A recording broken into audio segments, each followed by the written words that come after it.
Aniya kita karon tunga sa kadagatan sa Barangay San Pedro, Panabo City, kung diin na atong masaksihan ang pagselebrar sa International Day for Biodiversity 2025, ang pagkonserba o pagprotekta sa kadagatan. Nagpasiugda ang City Environment and Natural Resources sa Panabo og programa nga Basurero nga nagtumong sa pagkonserba o pagprotekta sa kadagatan nga gipartisiparan sa mga personahe sa City Agriculture Office, Bureau of Fisheries and Aquatic Resources, National Mariculture Center, Philippine Coast Guard o Philippine Army. So kaning Isko Basurero this is our program, one of our programs sa Fisheries Development Section nga monthly na mo ni ginabuhat, which is dako kay siya impact ngadto sa tuang biodiversity.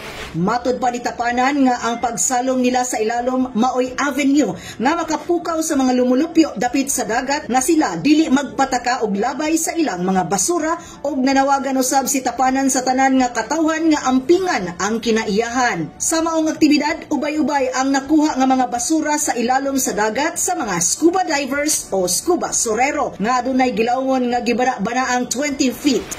Unang-una is this activity is in line with the Sustainable Development Goal.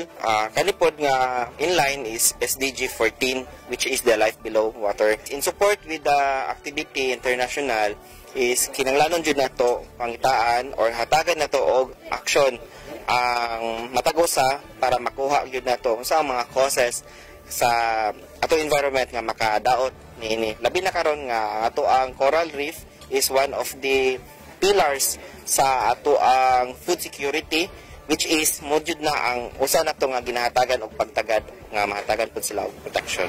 Nagmalampuson ang maong programa ug matud pa ipadayon kini nila aron maprotektahan ang mga coral reef nga maoy magsilbing mahimong potential ecotourism spot sa kadagatan sa syudad. Kauban sa kamera sila Aljon Castilla o Francis Paculanang. Kini si Dali Amag nagikan sa City Information Office Broadcast Services alang sa Frontline News Panabo. Importante, inform!